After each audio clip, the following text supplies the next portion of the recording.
This is your place for all things Grand Rapids Griffins and all things Toledo Walleye. This is the Hockeytown West podcast with your host, Brandon Cook and Nick Harrington. And welcome back to the Hockeytown West podcast, your source for everything Grand Rapids Griffins and Toledo Walleye hockey. I am one of your hosts, Brandon. I'm Nick. And I'm Travis. And today's episode is a fun one. We are going to do our Toledo Walleye season preview since the boys kick off action this Saturday. The Walleye season finally begins. But before we jump into that, there's one piece of news that affects, I guess, both organizations with the Grand Rapids Griffins and the Toledo Walleye. And that Gage Alexander, the goaltender who was sitting with the Walleye there for a little bit, was assigned to the Grand Rapids Griffins today. So now the Grand Rapids Griffins are carrying Sebastian Cossa, Ville Husso, Malcolm Subban, and Gage Alexander.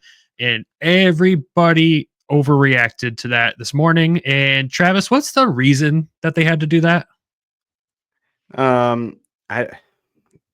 So there's a lot of mixed communication, I guess, with the ECHL. So the way you could read it is there is a roster limit, and then you could also see it in a way that there's not a roster limit. But the way that I interpret it is you can have 21 active, 2 on reserve, and 1 on IR to open the season for the first 30 days. But I don't think that fully has is the full reason why this happened. I could also see a world where the Red Wings organization sees Alexander. He's already played 1 season in professional hockey. He was with the Tulsa Oilers last year, and Carter Gylander coming out of college, they probably want him to play. So that makes the most sense for him to play down here. And you've already seen that early development of goaltenders already begin with Toledo, with Cossa, and then Bednar, and now Gylander,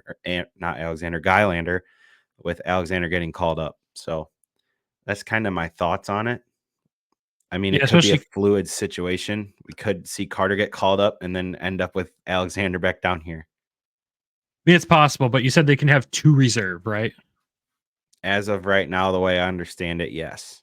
And they picked 2 different players to put on reserve to keep some forwards and a defender on reserve instead of carrying that third goalie on reserve.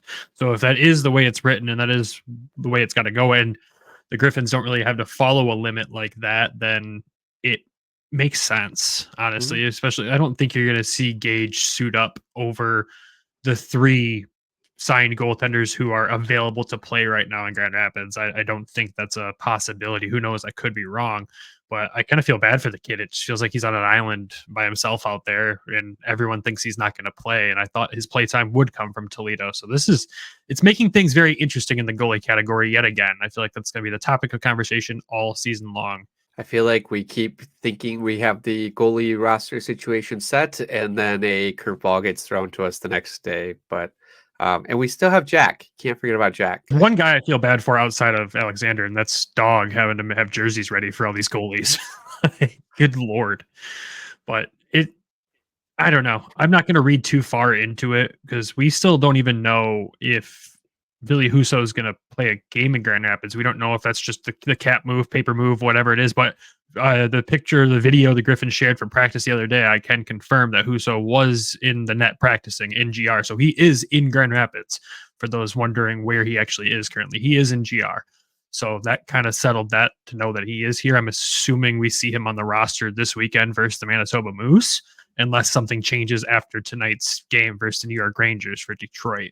So who really knows? It's just like, do we even know if Justin Holes even stepped foot in Van Andel Arena yet? We don't know. But I guess it gives us something to talk about. So podcast job security, maybe. That's the best way to look at it for us. But we'll update you guys on Twitter or Facebook or wherever else you follow us as we know more information, or we'll drop it in episodes too. But Friday night at the Van's going to be interesting just to see who's there. But we'll be there. We definitely will be there. I'm so darn excited. I haven't been in a hockey rink in so long. But so that wraps up all the other news unless something else breaks during the show, which I doubt it will. So we're going to jump into our Toledo Walleye season preview, and we encourage you to stick around for after our season preview is done because we are going to be joined by current Toledo Walleye forward Trenton Bliss. We sat down with him a little while ago and interviewed him. We've been sitting on this one for a minute, and boy, is it a fun one. He is a total hockey guy. And honestly, I think the camera loves him, or he loves being on camera, because he let loose with us and we had a fantastic time. So please stick around and enjoy that. But first, we're going to dive in and talk about these fish this year. What looks to be a really, really exciting team on paper. We're going to kind of dive in and kind of predict the roster, and also at the same time just kind of talk about what each player is going to bring to the team, and maybe a little over-under points prediction here for them. So, Travis, you've already had some insider information on what some of the lines could possibly look like. Obviously, nothing is set in stone, so everything you say in here, you're just cheating. Nick and I are kind of flying blind here, but let's try to construct this first line, and then we'll talk about all three players. So, Travis, who is going to be the first line for the Walleye? What are you hoping to see? Well, we know who the wingers are. I just don't know who center is. I think it's pretty obvious. Spezia on the left, Hawkins on the right. Yeah, that makes all the sense in the world to me, but you don't know who's centering them yet. Not totally. So in my little note that I have here, I actually have Keenan here. Okay. It's kind of a distributor. Obviously, you know, we've heard a lot about Hawkins and Spezia's chemistry and what that could look like. So I think they don't really need that line, like that big offensively driven player. I think they just need somebody to be kind of a two-way guy that can facilitate the puck a little bit. And Keenan's put up points in his career. I mean, he's a good player. One of the leaders, he had 40 points last year. Obviously, he probably would take another step forward in that category this year if they did put him here. Okay. I could see the argument for Bliss. Bliss and Hawkins were really good together last year, but I think that they want to keep Bliss with another forward, which we can get into later. But I would go Keenan. You're going to go Keenan for center. I do agree. I think that's the proper move, and I like the way you're thinking about it there. A guy that can distribute, a guy that plays the puck really well defensively too. With Conlon Keenan, he kind of gives Hawk and Spees some insurance there on the back end to not look like fools. And Hawk and Keenan have fantastic chemistry. There's no way Spees can't jump in there and add to that too. So when you look at this first line, Nick, you're familiar with all three of these players. Just what do you think overall of this first line when it comes for the Walleye? I think it's a good fit. I mean, they've all played together before. I'm just who was the center for the first line last year? Was it Keenan? It was Bliss. Yeah, Bliss was with Hawkins. I mean, it's going to be fluid again, you know, just like the Griffins roster. And I mean, you could probably see Bliss up there at some point if, you know, it's just kind of gives a little bit more toughness, I feel. Going that route, but he's a tough kid to play against for sure. We've heard that a couple times. I do like your thought there too. But I mean, you can't go wrong with Hawk and Speech connecting just from, you know, years and years back. And it's probably one of the biggest reasons why Speech is back with Toledo, right? So, should be a fun line to watch, especially once we get to the defense.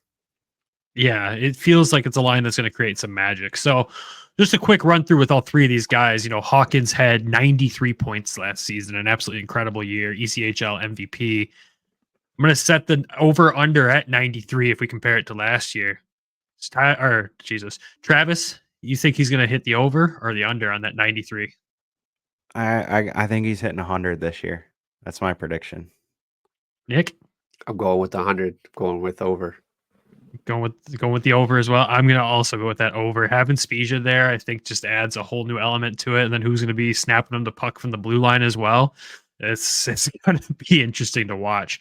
Now, obviously, Spees played in Grand Rapids last season, so his point total in GR last year was 16 points in 45 games. I'm going to set his over under at the 16 mark. We're going to base this off their points. Last year, no matter where they played, I think we all know the answer here. Spees hitting the over or the under, boys? Over. I think it'll be close to what Hawk, probably to what Hawk puts up. It'll probably be about 50 points, I would say. I would agree with that. I think he's going to have a fantastic year. What I like the most about this is he's just going to have so much fun playing down there. He's going to get so much more playing time than he got in GR, and he's playing with one of his best friends. Like you can't argue with this. It's just going to be really stress-free out there, and they're going to just go out there and have fun, and that's just going to produce magic, I feel like, every time they're out there. And you got Conlon Keenan, who finished last season with 40 points in his 67 games in the regular season. I'll set his over under at that. Travis, is he going over or under? Well, if this is who he does play with, I could see him going over. I could see him probably getting to the 50 mark, just probably off of assists alone. Yeah. I mean, he's probably not going to have to score many goals, although I'm sure he wants to. But I could see him hitting the over if this is how this shakes out. Now, granted, again, for everybody that is listening, we're probably going to be completely wrong. So it's just a matter of who knows. But I'd say with both of those, I would say he hits the over. I would say the whole line hits their over. I like it. So we'll jump into the second forward line here then. Who is the wingers, Travis? And who's the center? I'm letting you have control here. So if it was me, this is just me talking, I would go with Lewandowski, Bliss, and Dornbach. Lewandowski, Bliss, and Dornbach. What's your reasoning behind that? Sell me and Nick on this line. Obviously, Bliss was with Hawk and Lewandowski last year, and it sounds like they really like Bliss and Lewandowski together. Plus, it can kind of give them their own line to drive offensively. I think Hawk and Spezia can drive their own line with Keenan too. That line, they don't need to just load up on the front line. And this is what's nice about this year. They got so much more depth even than last year's team, I feel like. And just that addition of Spezia really gives them some flexibility to play guys in different lines, give them different looks, and spread the offense out more. Obviously, you've seen what Bliss could do last year. 72 points, huge piece to that puzzle. He was their number one center last year. I mean, you could say he's probably the best center on the team, maybe, just as because, I mean, I think it was even Pat that told us, me and Nick, like, there was a big face-off. Bliss was taking the face-off. So, and, you know, just because they're not playing with Hawk now, or, you know, there's power play, there's all kinds of other things. Lewandowski showed he could drive a line offensively. He was a force in the postseason when he got the play outside of being hurt. And then Dornbach, new addition, put up quite a few points with Iowa last year. Obviously, we all know Iowa wasn't that great of a team. But I mean, he had 42 points in 55 games played. So I just think his offensive ability would mesh well with the other two that I've listed here. Well, he sold me. What about you, Nick? Wasn't Dornbach kind of more of like an aggressive type player too? Like, I don't know, Forcer side or no? I don't think so. He's more like a playmaker. Okay. I was just trying to remember. I was like, we were going through a couple things with Iowa last year, so I was trying to remember where he was at. I mean, you're gonna keep Bliss and Lewandowski together. That's important. And I mean, their points are only gonna get up. I mean, they're gonna go up based off of that. And then you just have Casey Dornbach, who's a playmaker in himself. I mean, that's gonna just bring that line up as well. So I mean, that could potentially be a first line in the E. Honestly, it's the first line on probably most other teams in the ECHL, which is pretty crazy that this is our second line here. And Dornbach, I mean, he had looked good in preseason from everything I've read and heard, and everyone seems pretty excited that he's on this team, and he seems to be fitting in well with the boys right away too. So I think they're doing a lot of stuff off ice right now to work on chemistry. I see on Twitter that they're all out doing stuff together, and I like that they're jumping on that so early through training camp here. So it's definitely gonna be fun to watch. So we'll start with Louis here. 54 points last year in 57 games with the Walleye.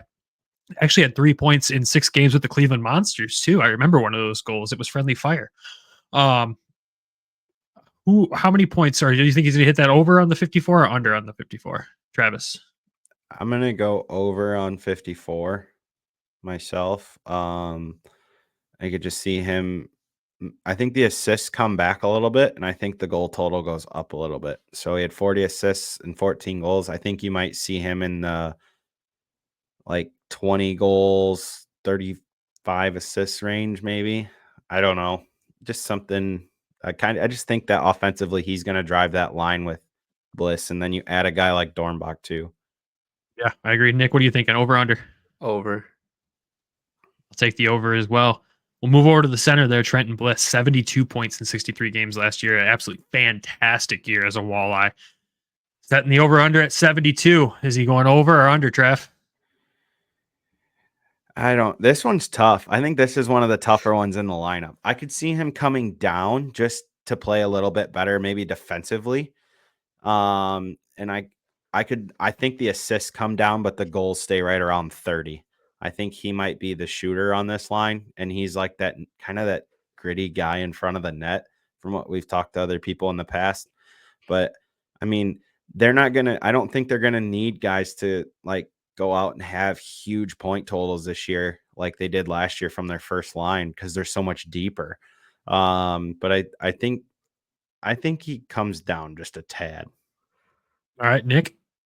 It's funny that you said he was going to come down because I was thinking on this too, is that he probably regresses a little bit, not being on the same line as Hawk.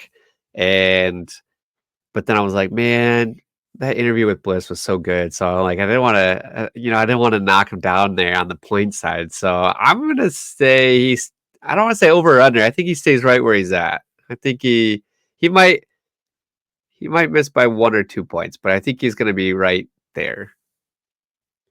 Yeah, I mean, I'll you take could say under and have 71. So like, it's true. It is true. I'm going to sit on the fence with this one.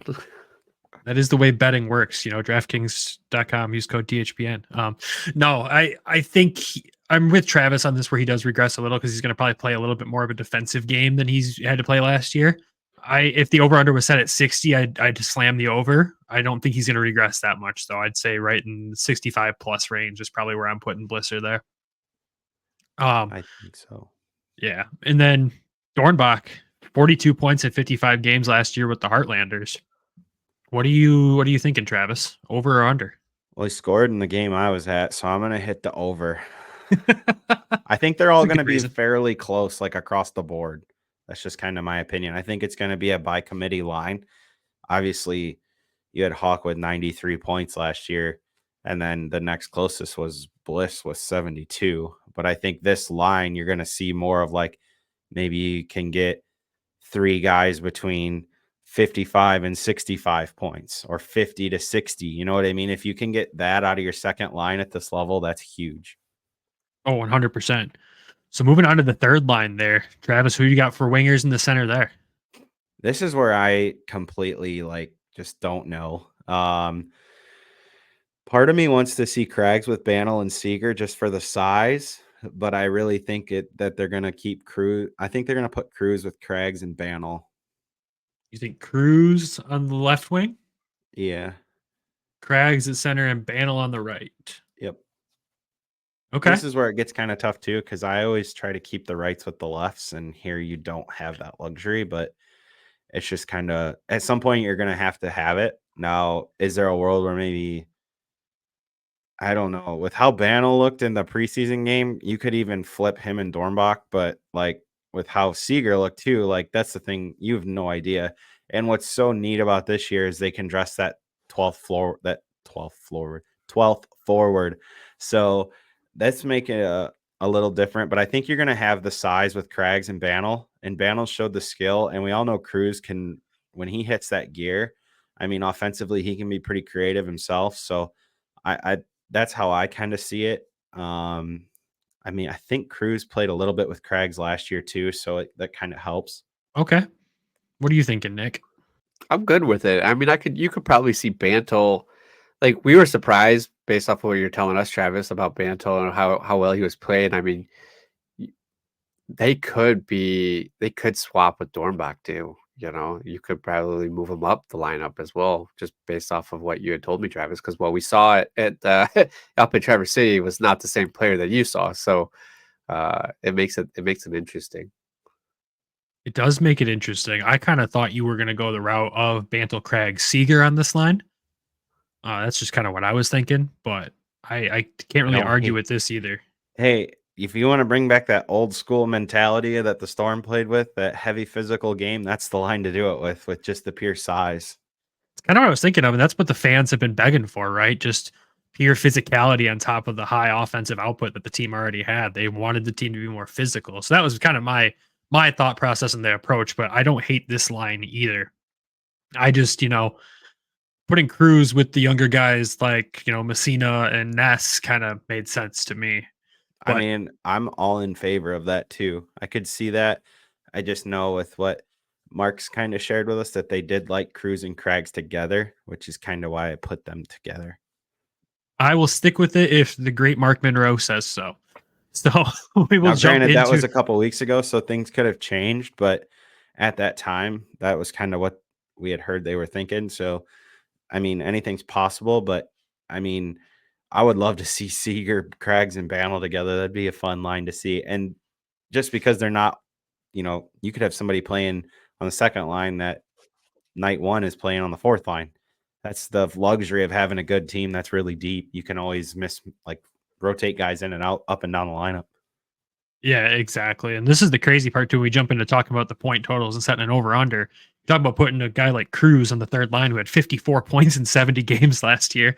So Trav, over or under?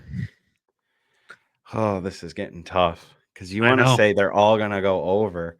I'm gonna go under, but I think Cruz has over 20 goals this year.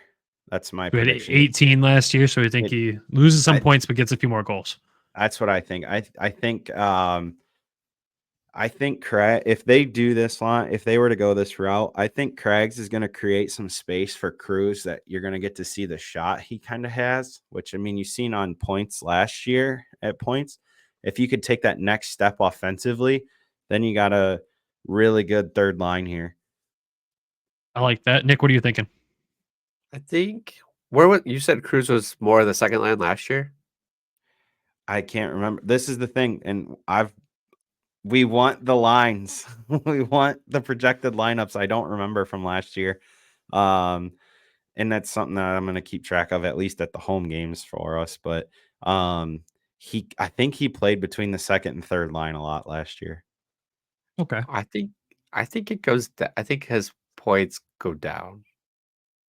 Okay. Yeah. Any particular reason behind it, or just that's your thought because it's too hard to tell? No, I like what Travis said. He probably gets a little bit more goals, but his assists go down. He's got a different Bantam brings a different element to the game, and it's hard to tell with him too, is because I've seen such polar opposites with him. So being on that third line with him, I think it's gonna be maybe a growing year for. I don't want to say that because the guy's so tall, but maybe a growing year in the E for Bantle. So I think that's why Cruz's points go down a little bit. But him and Craggs have some good chemistry too. So I mean, those two could really drive that. Yeah, they do. And Craggs had a breakout season last year. I mean, he went from 20 points in 60 games the year before to 56 points in 70 games last year. Really was the storyline of the Walleye season where he kind of broke out into this point streak he was on. So the question to him about him as well, over under on 56 points this year, Trav. I think it comes down a little bit. Maybe in like the closer to 50 range, but I think he could push for 30 again off like goals wise. I think he could really push for 30. That's just my opinion. I think he's that power forward. Pat told us when we had him on, me and Nick, that, he was that power forward last year.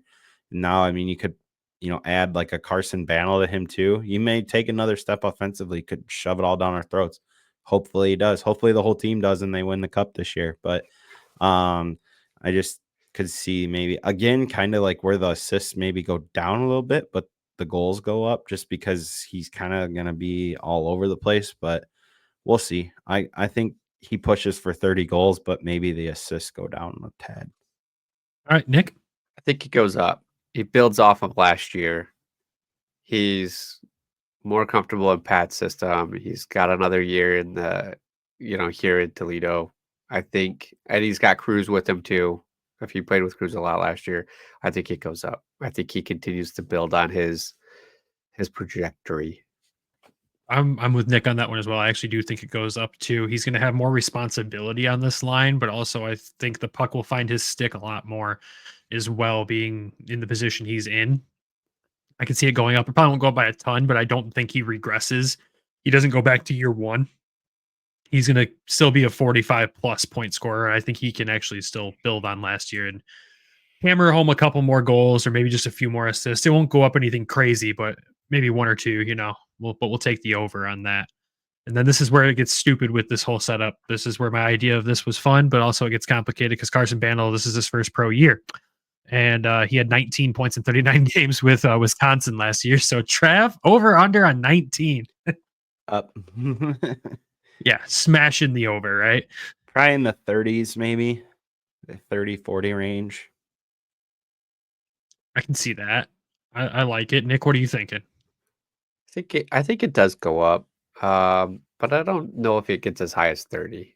I think he probably ends up like what Craggs did last year. You're in his first year, sorry, of like 20. Just kind of getting his feet wet. He's probably right around that. I don't put too high of expectations on this kid. Well, the one thing I'll add to it is back in his USHL days, his last season there, he had 49 points in 49 games. So Wow, way to tell me now. I just looked over and saw that now. No, I mean, I think it's in the 30s. I mean, if he cracks the 40 mark, that's a huge success for the Walleye. And we already know that he's got the skating abilities that we didn't think he had. He showed those off in that preseason game there. And I mean, if that preseason's any indication, let's say he just carries forward that momentum here, hell, he'll put 50 points up. I mean, there's no reason why he wouldn't. So he's going to be a very interesting one to watch this year, paired with two veteran Walleye players like Cruz and Craggs. He's going to learn a lot. He's going to learn really fast, and he's going to have a lot of fun. I think this third line potentially is going to be a lot of fun to watch. It's just insane that two of the players combined are over 100 points last year, and we're talking third line players this year. It's absolutely insane to me. It just speaks to the depth that they've brought in. It's everything the fans have been begging for. Literally everything they've wanted is on paper right here. It's just about the boys going out and executing. Now, the fourth line, I mean, it's pretty obvious who we're going to have to put out there, right? It's going to be Seeger, Ness, and Messina. Especially with, I believe, they had Pilon on reserve. Yes. But now you got Seeger and Ness both on the right side. Which one are you putting where? Isn't Seeger left-handed? I don't know. I think he's left-handed, so I'd put Perfect. him on the So we'll left put side. him there. I just had him viewed as a right wing. That's all I had. So Seeger, Messina, and Ness. It's a very interesting fourth line. There's a lot of unknown with this fourth line. Am I right, Travis? So this fourth line, yeah, I mean, this would be their kind of unknown line, and that's maybe where you could see like somebody with some experience playing down in the lineup initially to kind of spread out the inexperience in places. Although, I mean, Seeger he was a Hobie Baker finalist in college, so clearly he's got some offensive creativity. I got Dalton Messina as the guy that kind of breaks out this year, has that Sam Craggs growth. Look, I mean, he was pretty good to start. I mean, I know he only had 3 goals in 10 games, but small sample size. It's tough. I mean, he was coming out of college, right? Jumped onto the team late, came at a great time. Team like seemingly didn't lose from the moment he joined the team. I think he just has now that he's got a little bit of a season under him with the team, he knows kind of what to expect. He knows where he's going to be. I think he settles in this year, has a big year. I mean, I'm not saying he's going to go for like 60 points or anything, but I could definitely see him pushing, I don't know, 15 goals or so, maybe more than that. Depends how they do this, right? I mean, for Toledo fans, I mean, we're not used to having 4 full lines. So this is a different wrinkle. I mean, you're used to having only 3 lines or 3 centers, basically with 4 sets of wingers. So you can really, truly build a top 6, bottom 6 here. And it's going to be interesting to see how this plays out. Ness, I mean, again, guy coming out of college, only played at 2 games, I think, with Maine last year. So his point total should go up. Yeah. And I think Messina goes up, Ness goes up, and I could maybe see Seeger come down a little bit, but I could be completely wrong. Yeah, I mean, we'll start with Seeger. He had 44 points in his last season with Cornell there in 35 games. Season before, 30 points in 30 games. Season before that, 21 points in 34 games. So just continued growth in his game every year. I mean, Nick, what are you thinking? He's going to go over or under that 44 points? I think it's going to be tough just based off of where he's at in this lineup. I mean, I think at Cornell, Big Red, I think he was more of the first line. I mean, he was, like you said, he's a Hobie Baker finalist. He is on a Griffins, so him and Banton are both on Griffins contracts. So the organization sees these guys at a higher level. So it's hard to say. And you've got him in the right spot. He plays left wing and he plays center. I was surprised you put him on the left wing because I thought he was going to be more on that center spot because he's so good at faceoff. So and then move him to center. Put Messina on the wing. That's fine with me. Can Messina play wing? I don't like. Where did he play last year? If you can play center, you can play the wing. Like it's when you play the wing and try to go to the center position that you can kind of get into trouble. Yeah, I mean, I don't care where he plays. I don't care where he plays as long as he's playing. I think Seager ends. I think his point totals go down just based off of being in that fourth line. I think it's going to be harder to get the minutes, harder to get the playing time, especially when you have such a talented, deep roster and you're able to play the matchups. I mean, I don't envy Pat Mikesch at this moment of trying to put these guys in because he's got such a deep team. Yeah, I mean, I don't know if it goes up or down. This is the hardest one to pick. I don't know how long he's in this fourth line spot. Like you're gonna see it's gonna be fluid as we keep joking about, but it's good. This bottom six can move around quite a bit. He could be the guy that drives that line too. I mean, he with really the experience could. He has it coming out of college.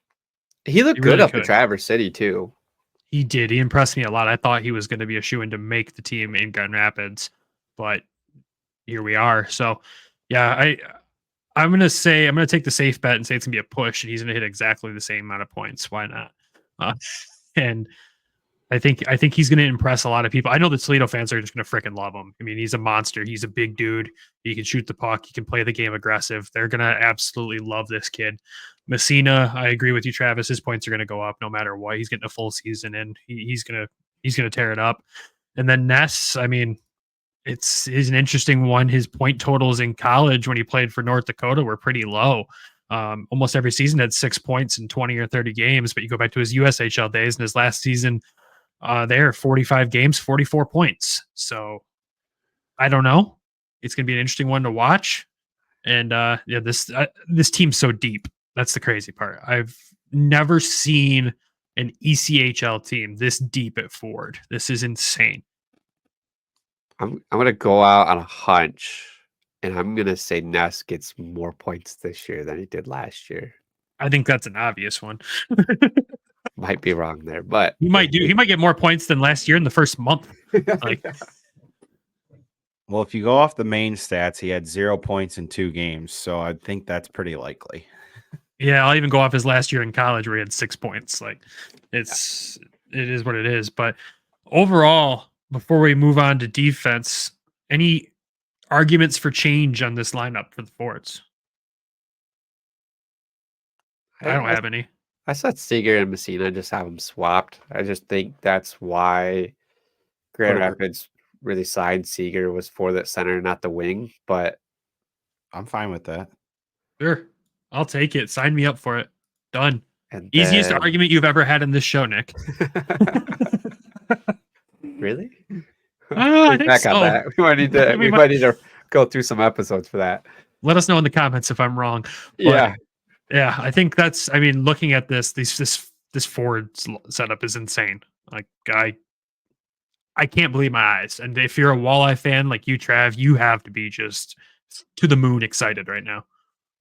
Yeah, a lot of excitement. I was excited, and then I seen the Spezia Hawk thing in person, and that's pretty cool. It got me really excited. Obviously not everybody played. Like, they had some guys that, I think Bliss didn't play, so I didn't even get to see him play on Saturday. So I'm looking forward to this Saturday when they take the ice for the first time. But yeah, it's definitely a deep team that should be a lot of fun to watch, and they should score a lot of goals. Yeah, it's going to be a lot of fun.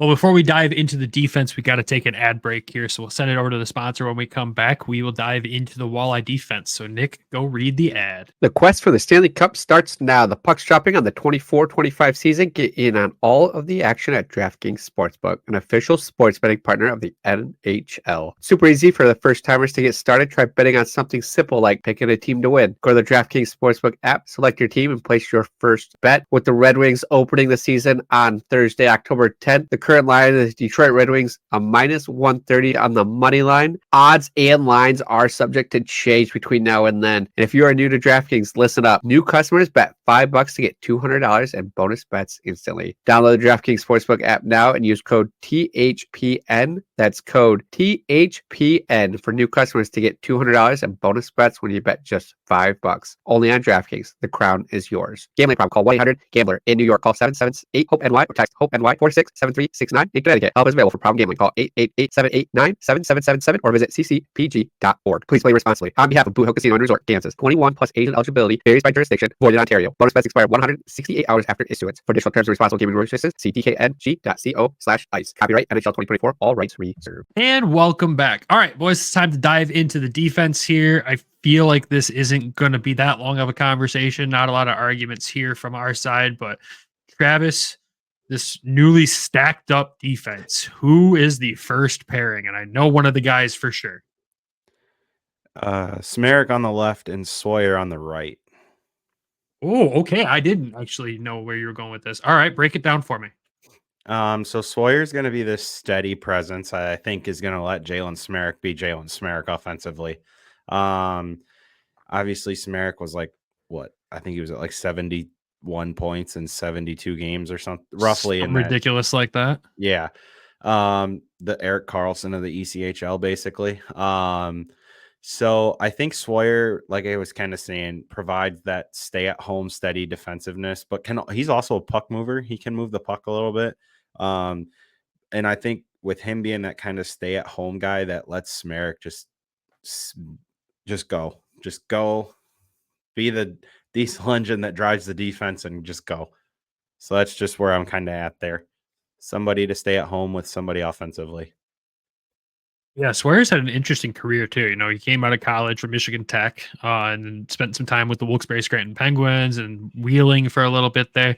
Then last season, only 4 games in the AHL and 40 in the ECHL with the South Carolina Stingrays. So interesting setup. It's really hard to gauge where he's at point-wise because he's kind of all over the place. So I don't know. Interesting. But his point total last year in the ECHL was 5 points in 40 games with South Carolina. I'm just going to guess that we're all hammering the over here on this kid, but Travis could prove me wrong. On Sawyer, I would go over. All right. Nick?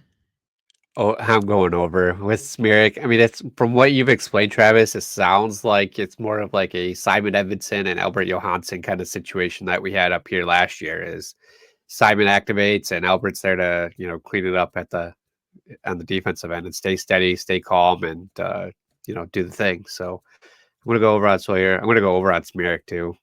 I don't know what his points totals spoilers. were. Yeah. Jalen Smerrick had 71 points in 70 games last year with the Cincinnati Cyclones, 50 points in 53 games the year before that. Over or under, Trav? Oh boy, this is probably the toughest one on the team. Defense. No way. You don't think so? I think it's tough. I think he kind of comes back to 60-ish. And I say that because I think they're going to preach defense a little bit.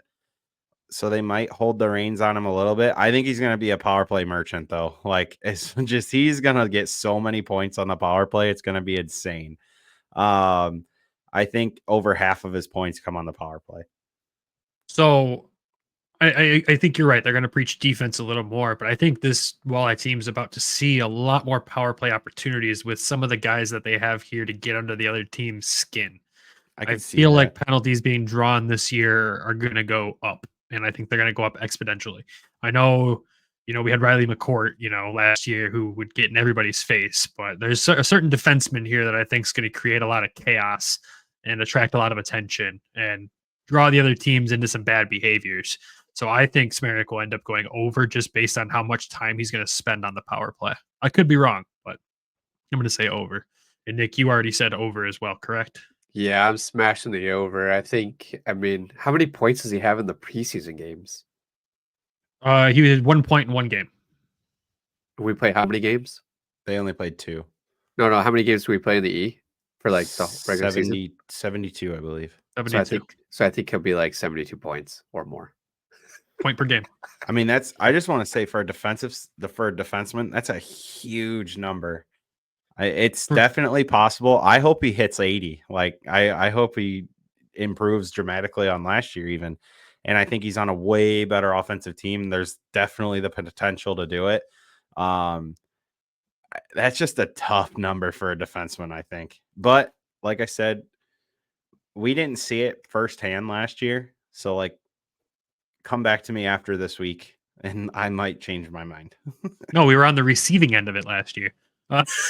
Yeah, but I don't know.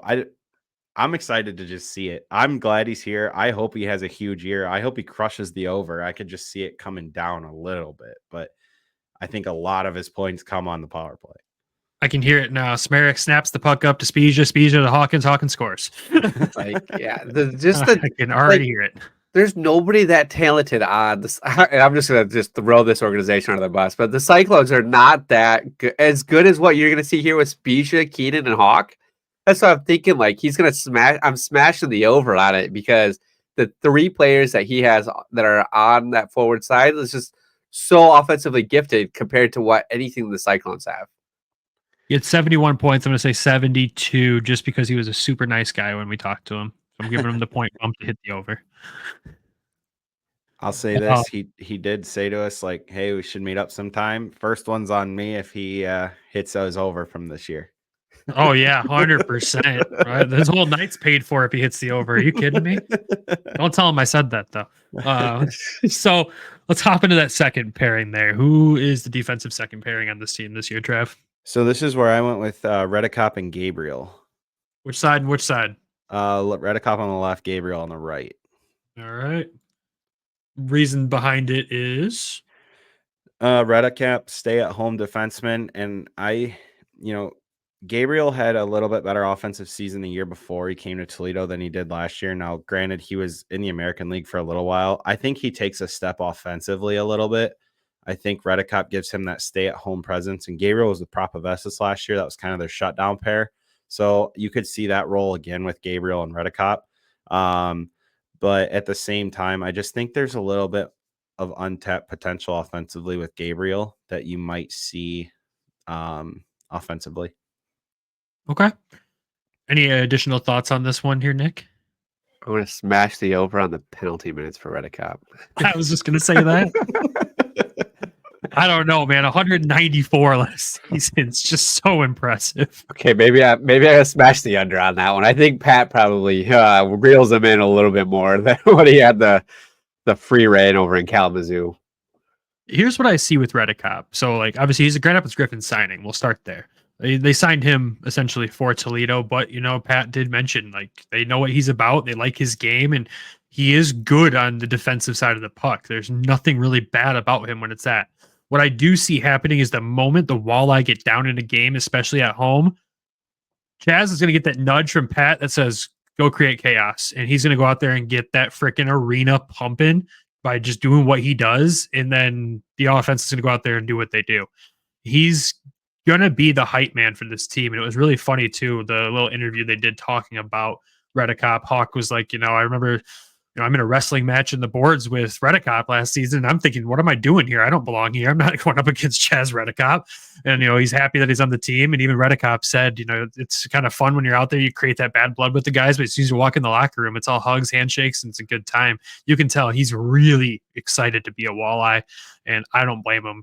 Not that the Kalamazoo Wings are a bad organization to be in, but he just jumped into a whole new world of talent on that side of the puck. So I'm going to say he had 10 points last season. I'm going to personally say that he's going to go up. I think he's going to produce a little more. He is going to play that stay-at-home defenseman role for sure. Penalty minutes, they will go probably down. I think the other nonsense that he got himself into, I think Pat reins that in a little bit more. But who knows? We'll see. Just hopefully he avoids any suspensions. I don't want to see that this year. Let's just keep the extracurriculars to a fun level, not a suspension worthy level. That's what I say. But Trav, what do you say on the points? Over, under? For Reddit Cop, Yep. I would say over. Yeah. It's so shocking to see he had that low of points last year in Kalamazoo, honestly. I figured he was probably their best defenseman. So it's very interesting to see that. And then Mr. Gabriel on the other side here. He had 15 points in 40 games with the Walleye last year. Did get loaned out to 2 AHL teams last year as well, but did not produce any points. What is he over or under this year on the 15 points? I kind of hinted to it. I think he goes over. Yeah, you really did hint at that. But Chaz is going to be the stay-at-home guy, and he's going to kind of run free a little bit. And I say over as well. Nick? I would say he goes over just based off of who he's playing with on that forward side. Lewandowski, Bliss, Dornbach. I mean, there's got to be points there. He's probably going to be what? Penalty or power play unit number 2? I don't know. Obviously, I could see Sawyer being the second power play guy, personally. And even Palosic, I could see him doing it. He had a pretty decent career at in college running. I would assume he ran power play. Hard to say, but I think it'll be Smerrick and Sawyer running the power play units. Obviously, we'll find out Saturday, but that's just my guess at this moment. Okay. We'll move on to the third pairing then. Trav, who do you got? On the left side, McCallion, and on the right side, Palosic. Sick. All right. And reason behind that? McCallion was a steady player for the Walleye last year. I think that he takes another. I mean, he could take another step offensively. He could take another step as a whole. But I think just being back in the same system is going to really benefit him. And then obviously with Palosic coming out of college, he was a little offensively gifted. So that gives that third pair some offensive ability that could be there. Obviously, you could even add Pietola into the lineup too. This is just kind of, again, rough guesses for everybody. You know, we have no idea what this could be. This could be completely different. This is just our perspective. So I'm just going to go with that for right now. I mean, we were 100% on the Griffins lineup so for opening night. So, I mean, this one's probably going to be pretty close to that. We definitely were not. I know. And we have owned up to that. We were not close, but hey, you know, we had fun with it while we did it. It created a lot of conversation. We'll say that. So last year, McCallion, between the two leagues he was in, he had 12 points in the SPHL and then 7 in the ECHL in 29 games with the Walleye. What are you thinking, Trev? Over or under this year? Just off a full season, I think he goes over. Okay. Nick? Over. And I will say over as well. I think McCallion's going to have a really good year. And it's just, again, just looking at the depth on this team, it's absolutely insane. Then Palosic, this is his first year in pro. He was at Penn State last year. He had 16 points in 36 games. Then Dartmouth the year before that with 22 points in 30 games. If we base it off the 16 points with Penn State, we hammer in the over, or are we going under, Trev? I'm going to go right about the same. All right, Nick? Over. I'm going to say over as well. I like it. Let's get crazy. I think the defense is going to produce quite a bit. I think it's going to be more on the assist side, obviously, but I think they'll produce quite a bit this year. And it's going to be fun to watch. So before we wrap up with goalies, any arguments to this lineup, any changes that you would make? I don't think so. I wouldn't either. Goalies. This is where the conversation could get interesting. I don't think it will, though. Who's the starting goaltender this year for the Toledo Walleye as it stands right now? Who's the number one? Jan Bednar. Okay. Everybody in agreement say aye. Aye. Nick's not agreeing. Nick, why don't you agree? Where are you going to put Ville Husso? Oh my God. There's the hot take of the century. Holy smokes. Oh, that's why we keep Nick around right That there. way he's so close to Detroit. It's a quicker drive, back up and forth. Find this game. Wild theory that won't come true, sadly. $4 million in cap in Toledo. Yeah. Holy smokes. That would raise a lot of questions. No, Yeah. I think this is the clear set here. Bednar is a starter. Carter Gylander is the backup. It's his first full year in pro. I think he's going to follow that Sebastian Cossa development path. You'll see them alternate quite a bit. You'll probably see Bednar start the first couple games, and you'll see some alternating come in. But I mean, Travis, you said it last episode. This is the season for Bednar to really solidify that number one spot on this team, and I think he's going to work towards that this year and do it. So it's going to be interesting. But looking at this whole team on paper right now, if I'm a Walleye fan, which I am, I'm jumping through my ceiling. This team looks incredible.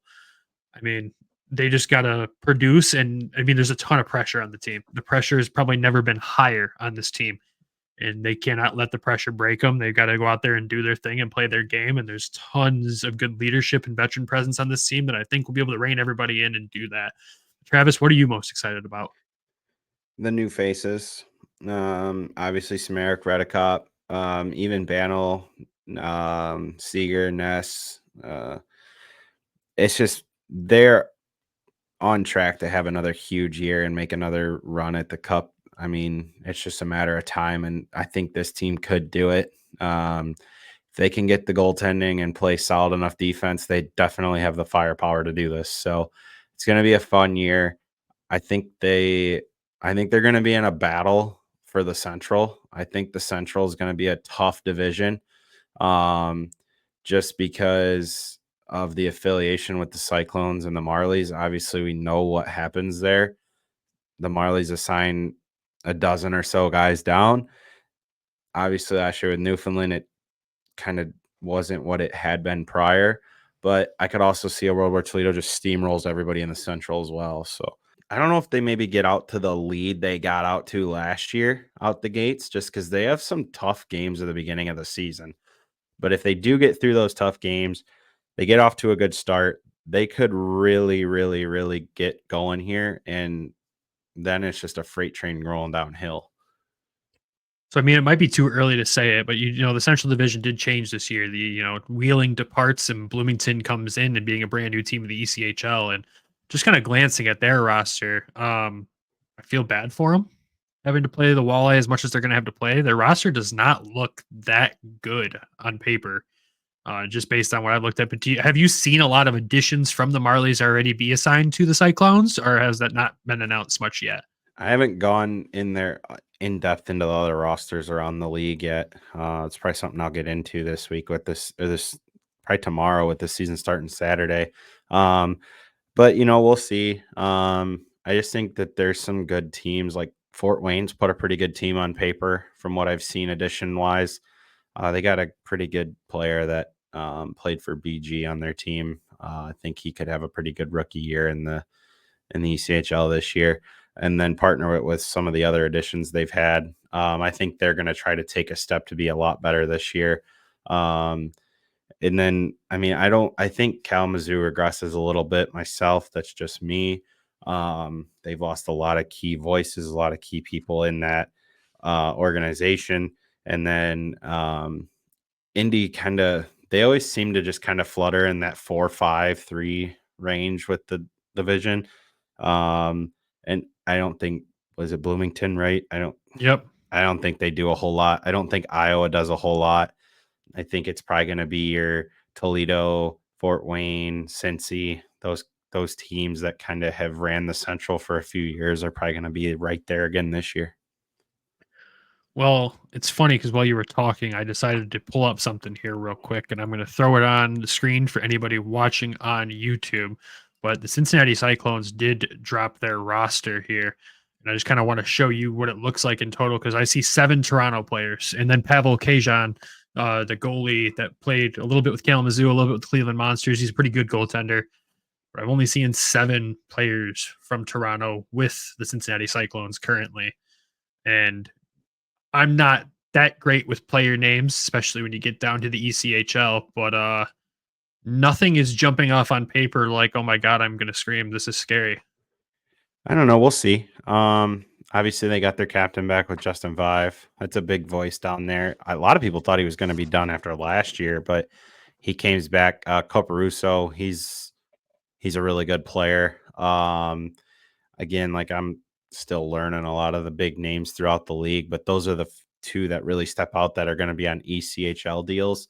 Not as heavy Toronto as what they've done with their affiliates in the past. I will say that. So that's kind of an interesting wrinkle to that. So it'll be interesting, but I think they kind of have a better year than last year.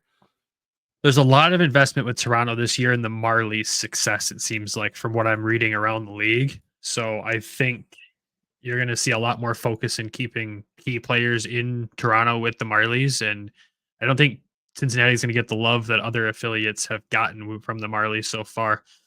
So it is going to be interesting. I do agree with you that Fort Wayne's put together a pretty good roster.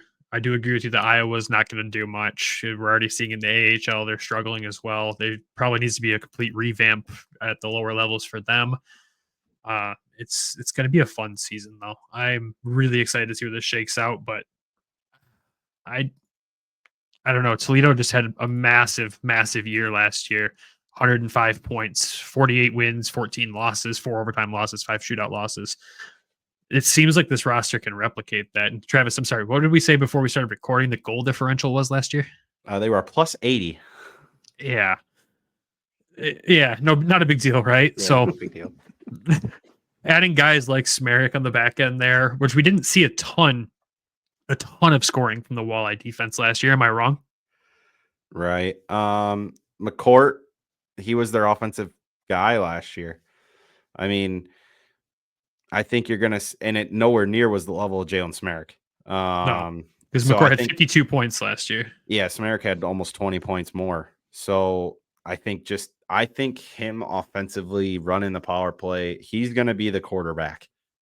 And he's got a lot of playmakers around him to where I think you do see a lot more points from the defensive end this year. But a lot of it's going to come from him more than, by committee. Yeah. He may not come off the ice for a power play. He might be out there for 2 minutes. I fully believe that. Honestly, I'm not going to be shocked if that happens. I mean, I don't want to say where are we going to predict where they finish at the end of the season. We're just going to say they're winning the cup, right? I mean, there's no other prediction that you can give that's going to make people happy to say other than they're winning the cup. And I feel like this is the team that can break through and do that. And obviously, this won't be the same roster we see at the end of the season. There'll be changes, there'll be deadline deals made and all that fun stuff. So I don't know. As it stands right now, though, I wouldn't mess with this roster. It looks so perfect. This is easily one of the deepest hockey rosters I've ever seen. Yeah, and they do have their 4 veterans locked up. So they can't add any veterans unless one goes out. And I don't see a world where that happens. No, and that's perfectly okay in all of our eyes. Like, we want to see that core group stick together. I'm really, really excited to see what they do this year. My only hope for the season outside of the success is that we finally see a captain named on this team instead of rolling with 4 A's, but I could be wrong. Pat might roll 4 A's again. Who knows? Most likely, I think it's just going to be the 4 alternates again. That's just myself, though. You think he likes just having that leadership culture spread across there and not just naming someone the captain? I really do. I mean, he kind of said that last year. He kind of told us that in the summer. So I think that doesn't change. I think you see the same 4. In a world, I think you could see Hawk with the C too. But it's either Hawk's going to have the C and they'll have 2 alternates, or it'll be the same 4 alternates as last year. Okay. I'll take it either way. It's not like it's a game-breaking decision. I just feel like Hawk deserves that C on his chest at some point in time, but we'll see. A lot of people do. Yeah. He's got it in our hearts. He's just got to wear it on the jersey, right? Right. That's right. That's exactly right. Well, I think that pretty much wraps up our Toledo Walleye season preview, unless you boys have any other final thoughts you want to add. No, I mean, I'm just looking forward to the season, looking forward to seeing everybody. Had a lot of good conversations just at the preseason games. So I'm sure that we'll have more throughout the year and to get you guys down here and experience more of the fun. And hopefully this is the year. It feels like the year. The Walleye kick off the season, though, is it Saturday, Trav? Correct me real quick. Yep, they got a whole back-to-back with Bloomington Saturday and Sunday, and then off to Idaho. It's a fun way to start the season. If they don't start at home until November 1st, which I will be down there as well as Travis. Nick will be on a beach somewhere in Mexico having a good old time, so good for him. There'll be no beaches. I'm in like mainland Mexico. No Whatever, beaches. you'll be down in the sun enjoying Mexico. We're all jealous of that, but I'm excited to be back in the bank tank. It's going to be a good time, but I think there's no better time in this episode to, one, do another ad read, two, throw it over to Trenton Bliss. So when we come back, we'll be sitting down with Trenton Bliss talking all about last season, expectations for this season, and his days at Michigan Tech. This was a blast of an interview. Hope you guys enjoy. So Nick, go read the ad. Hockey is in the air, and the throw of the game is bringing Griffin fans from all over the state to the Van Andel Arena. So when you're looking to get tickets, your number one choice should be Game Time. Game Time has a new feature called Game Time Picks that makes getting tickets to see your favorite teams play live even easier. Game Time Picks filters out the fluff to show you only incredible deals on great seats, so you don't have to waste time searching through thousands of tickets. You can see players like Marco Kasper and Sebastian Cossa before they make their way to the wings, and you get the seat views before you buy, so you can see what it looks like from where you'll be sitting, which is one of my favorite things about Game Time. Curated deals make it easier to find the best price on great seats, and with the lowest price guarantee, event cancellation protection, job loss protection, and more. Game Time should be your number one destination for your tickets. Take the guesswork out of buying tickets with Game Time Pick. Download the Game Time app, create an account, and use code THPN for $20 off your first purchase. Terms apply. Again, create an account and redeem code THPN for $20 off. Download Game Time today. What time is it? Game Time. And welcome back to the Hockeytown West podcast. We are joined by a special guest today. We are thrilled to have this interview as well. We are joined by Michigan Tech alum who started his pro career in the USHL, being coached by his current coach in the ECHL, which is a crazy story. Fresh off an insane season with the Walleye where he put up 72 points in 63 games. Please welcome to the show, Trenton Bliss. Trenton, how are you doing today, man? Doing great. Thanks for having me, boys. Thank you for joining us. How's the offseason been for you? It's been good. I mean, like it always goes by too fast. Like it's crazy. I mean, especially when you go, as deep as we had the past 2 years, obviously not the result we want, but you play into June and, you get done, you're like, man, it's already, summer already feels like half over. It feels like, so, I mean, which is good in a sense because now, nowadays, like for me, I'm just like, man, I want to get the season going, right? Like I'm just kind of sitting around workouts and, skill skates, those are only fun for so long. You want to just get back in the grind with the boys. And, that's what, I'm really looking forward to now. I'm sure the itch is as good as ours right now of trying to get back into the swing of Oh, things. yeah. Oh, yeah. And I hear next off season is going to be even shorter for you guys. Hopefully. I mean, that's the goal. I would love to be playing late into June. Trust me, that doesn't bother me at all. I hope it's as short as it can be. It sucks, personally, like you get done in late June and especially, getting bounced in the Western Conference Finals the past 2 years. And, you make it that far and to show up with nothing, that just, it's fueling us. It's been fueling us the past 2 years and, we're hungrier than ever. It's going to be like the Bulls story. You just got to get exactly past those bad boys yep. And there you are. So, yeah, we're, we've taken those battle scars and, we, as a group, we got to, look deep down and, just realize, we have the group here. It's just about doing the little things right. And, when the moment comes, just do our job, execute. So just don't end up like the Buffalo Bills. Exactly. Yes. Hopefully not. Sorry, yeah, Keens. I know Keens he's a Bills fan. So I always say the more you knock on the door, eventually it's going to open. Right. Let's start with last season. What a year it was for you. How'd you enjoy last year?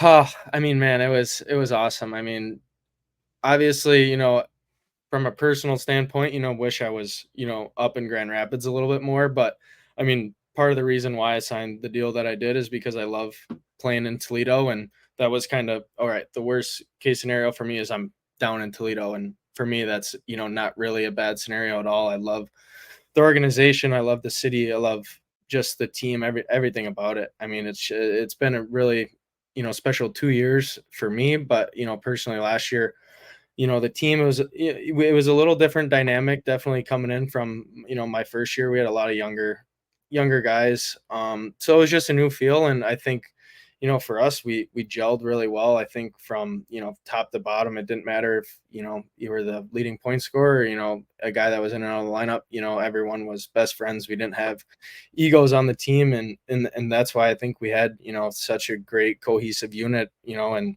that didn't matter if guys were up, guys were down, guys were injured, out of lineup, guys would just step in and know their role right away and feel comfortable within their role on the team. And I think that just goes to show, from a coaching side, the guys they're bringing in is the right group for us. And, as well as, some of the older, more established vets of, bringing younger guys along in, understanding what their role is on the team and, how we can, collectively come together as a group to, but, for the betterment of, just the entire organization. Yeah, I like that. And the playoff run was obviously, like you said, it's not the end result we wanted, but the run was insane. But the crazier stat line is the streak that was brought into the playoffs and continued. Mm-hmm. What was that whole experience like for you, and what sticks out to you the most about that run? Yeah, it's always so funny because like we had that streak, my first year too. So it's like I kind of been on, these two, completely, very similar. Obviously, I think it was 18 our first year, and then what was it, 22? I forget exactly. Yeah, 22. So, and it's like you're kind of like, you get to like 14, and you're like, geez, we battle, like that's how it kind of like we just like we're really, and like it's a credit to, and it was the same both streaks. Like credit to the group, like. It was next game mentality. Like, we're not like, 13, we got to have 13 games. Oh, we got to have like that it was just, let's 2 points tonight. And then when it was playoffs, it was, let's one game at a time, and that we saw, overtime, the comebacks, we were never down and out of a game. And that's a credit to the group. We stayed alive. And yeah, I don't think it was really, like we were just living in the moment, like, and that was the cool thing about it. We were just having fun, showing up to the rink and like we love battling and competing, like, and that was so special about the group, and that's what I enjoyed most. When we talked to Pat a few weeks ago, he said that you guys were going on some nice dinners on the organization from these win streaks. What was your favorite? We had some good ones. We had a good one. Wheeling, we got a nice like steak hibachi dinner, which I'm a big fan of that, and I hadn't had that in a while. So like that was, I think I got like filet mignon and lobster. Like I was like, I'm not, not my tab to pick up. We'll we'll get a little extra. I think I got an appetizer too. So sorry, Joe. He's picking that one up, but no, they've like I've said, that's the thing. They, we obviously sacrifice our bodies and, just, a lot, our whole body, every single game. And just for the little things like that the organization does to kind of give back and show their appreciation for us. And, we don't take it for granted because we know that's, it's not like that in a lot of other places in the league. Yeah. So you guys kind of had your fits and struggles with Kalamazoo a little bit in the regular season. And then you get matched up with them first round of the playoffs. What was it like when you guys finally kind of put the nail in that coffin and got past that team that kind of gave you a fit all year? Yeah, I think like we as a group I think we wanted them. You ask us back then, it's like, we don't really care, right? But I think we wanted that. We wanted to prove that, we were a better team than them, that, it was just kind of, I don't want to say a fluke because they earned those wins, right? They played better than us in the regular season, but when push came to shove and when it mattered most, like we were the better team. And so we were ecstatic. And then, obviously you guys remember game one was crazy. And I think that was kind of the turning point. Hawk gets that, goal that I think will be kind of remembered in Walleye history. And that, that was kind of just like, all right, we can beat this team. And I think that was, we had some close games in that series, but I think like after that, it was like, we thought we were going to win. I think if we would have lost that game, I think there are, that raises some eyebrows. Like, I think there do start to get some nerves and jitters in the locker room for sure. Like, shoot, like, and it wasn't like, and we felt like we played, good games against them. It was just, they were a hard team. They, seemed like every time they got good goaltending, played really good defensive structure. Like, it was hard to generate grade A scoring opportunities. But yeah, like once we got the first one, it was, we had all the confidence in the world, and that kind of just kept propelling us, game 2, game 3 kind of building. Should be a little bit easier this year with Chaz on the team. Yeah, when I saw the signing, I was, my back was thrilled because I received a couple of cross checks from Mr. Red Cup, but like, it's just all good fun, and that's like I want that. Like, I want guys to go hard, and like, that's a part of hockey that I love so much, is just competing with guys. And like, I'm sure, I haven't had the chance to meet him yet, but I'm sure, once I meet him, I'll dap him up, and we'll be, boys just like that. Like, like it's just part of the game. And I mean, just to be able to have his presence. I mean, he's a guy that's been, in the A, in E the past, couple years, and just has a lot of pro experience, and especially being a leader on Kalamazoo, knows the division really well. I mean, he's probably very familiar with our team and how we want to play. And, I think he's going to fit perfectly, with our decor and, what we want to do to kind of get over the hump. So one question I got to ask, I asked it to Keenan too. Your first initial reaction when you found out that they forgot their jerseys? I was like, are we serious? Like, I was saying, because I would have to forget the game, because if it was like I was like contemplating, like, like they should have to forfeit the game, type thing. I think, my groins that was kind of coming from my groins. I was a little tired.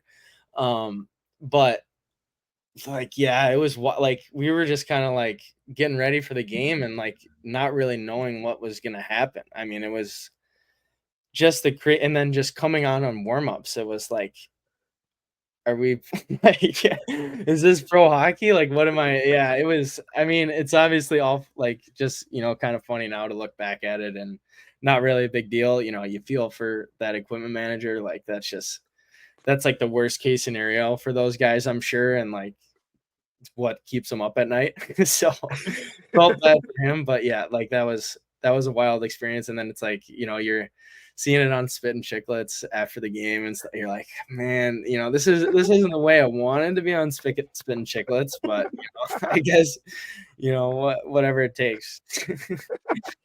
Well, another thing that gained a lot of attention in hockey media last year was the Nugget incident with Kirill Tatayev. Yeah. What the heck was going through your head when this all happens? Like, I was completely confused on what was going on. Like, because I didn't see the chicken nugget at all. Like, I didn't even see him, like, because I was on the bench. I like no idea. And the next thing I know, Tootsie's in the box. And then, it was just a 10. So, what, like, obviously we were missed, like, he wasn't able to play, but we weren't, penalized or anything. So it was kind of way back to the locker room. And then, he's Russian. So I saw chicken nugget. I put it out. I don't know. He's like, because he thought that if the ref saw, the fan threw it out, he thought if the ref saw, the chicken nugget or whatever on the ice, that we were going to get a penalty for like a delay game or something for the fan throwing. So his thought process, I guess, was to quickly shoot it out of the rink to not get the, which, I mean, smart, I mean, I would have never known the rule, you can't shoot a chicken nugget out of play. But, you learn something new every day. That day, we learned a valuable lesson, I guess. The new rule this year is the Kirill rule now. Yeah.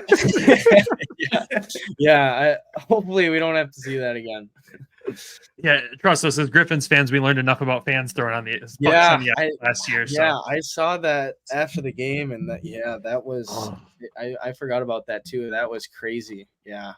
And I remember it was very frustrating. I remember talking to some of the guys on the team, and yeah, it was just, I mean, it's an unfortunate situation, right? You hate for it to get to that standpoint, and it sucks that just a couple fans kind of ruin it for everyone, right? And hopefully it just, you kind of learn from that. Yeah, hopefully. Now last year's team from the outside perspective felt special, as a lot of the Walleye teams do. They always feel like there's something special about them. But what is it that you think makes Toledo this consistently always having that family feel of this really special team together? Yeah, it's funny you say that. Like, I was just like, like it really does feel like a family. Like, I remember like my first time like getting sent down, and I'm like, like not even thinking this is a realm of possibility that I would, be in Toledo, and, could have handled it in multiple different ways. But I don't think the guys, gave me a choice to, have like a crappy attitude about it. Right. Like, they were just like, all right, come on, you're part of this thing. Like, hop in the boat. Like, you're part of it. And, and brought me along right away, and like made me feel a part of the team. And that's something like you can't really like put into words, right? Like, it's just the group of guys. And I mean, a part of it, like Keen's is like one of those guys that just like on it, like all the guys are on the same page, making sure, new guy, we get a call up from the SP, or, sent down from Grand Rapids, he gets his number right away. He's in our group chat. Keen's is making sure, he feels part of the team. Oh, we're going, here for dinner tonight. You want to come? It's stuff like that where everyone's collectively, wanting to get to know guys, and not just like in the locker room, right? Like, that's, it's always fun, like shooting the shit in the locker room, and, telling all jokes and stories and whatnot, with the guys. But like off the ice, what kind of hobbies do you got? Like, we like playing pickleball. Like, a lot of us will play pickleball, like when we have like some off days or maybe some easier days, and we want to, maybe get a little more work in, golf. Like, a lot of guys like to golf, obviously. Like, it's just stuff like that where we're just kind of inseparable, right? Like, I feel like especially on the road, it's like, we got card games, we got, guys going to, different dinner spots, and just like, we're always hanging out. And I think that really has separated, us from other teams. Cause, I talk to guys on teams, and it's like, I'm miserable. Like, I don't really, know any guys on my team. And it's like, I feel like I'm not part of the team. And, that can be tough, on a guy that's, when you're getting sent down or called up or whatever the case may be, and, you're not feeling a part of the team. So that's kind of the biggest part for us is, we are a family. Love that. That dates back to the Storm days too.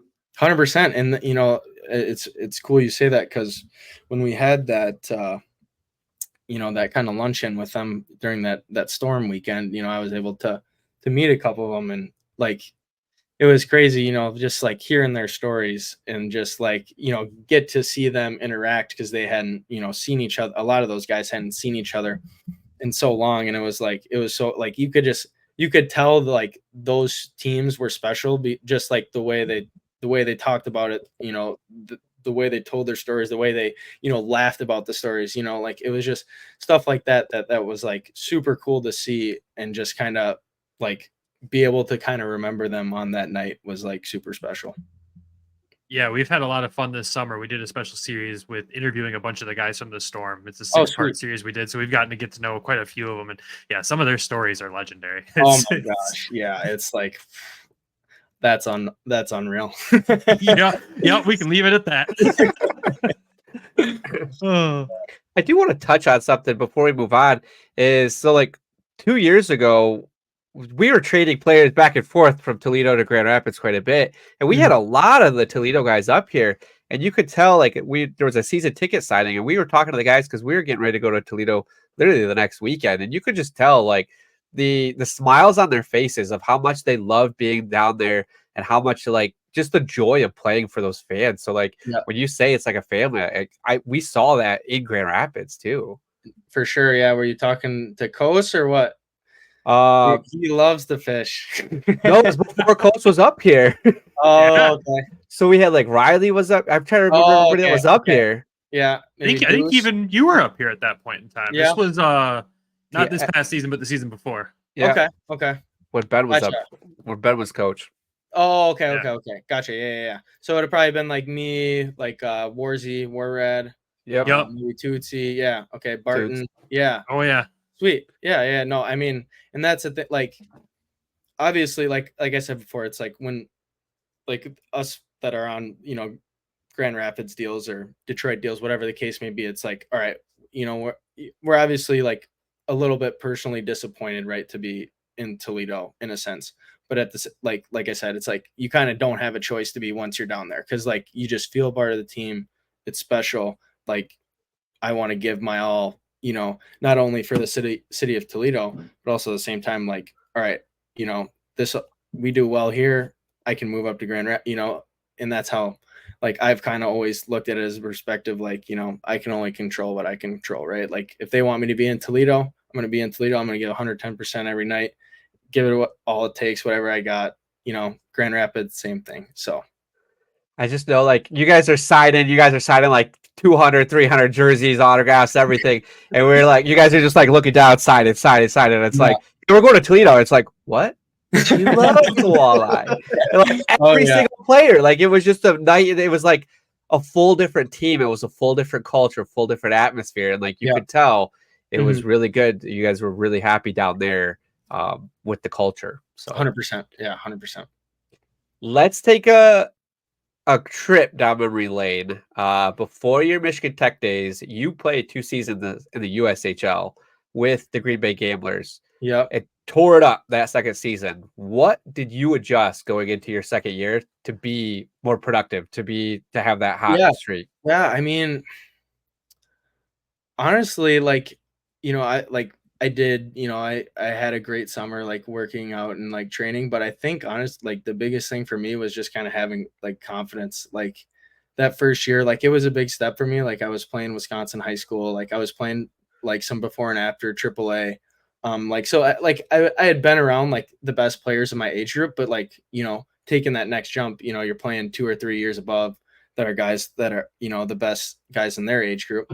So just kind of that adjustment and like really just like not feeling comfortable. Like I you know, I just couldn't, I couldn't feel like I was like good enough for that. Like it was just hard. Like I was in a really bad spot and like mentally. And I think, you know, I was just kind of able to get through it that year. And then that next year, like just came in with a whole fresh new mindset. I had a really good training camp. I think, you know, Mick was like, he was really good for me. Like he was hard on me my first year, like not in a bad way. Like just like he wanted me to succeed. He wanted me to grow. Like, and now, you know, looking like, you know, back in the day, I'm like, man, like this guy's like, he's on me, you know, like, geez, like, come on. But you know, like now I appreciate that. Like I understand what he was doing. And like that second year, like that, you know, that's what made me ready. I had that good summer. I, you know, had a good training camp, had some confidence. And then, you know, you see the puck go in the net, you know, and it just kind of follows. Like it was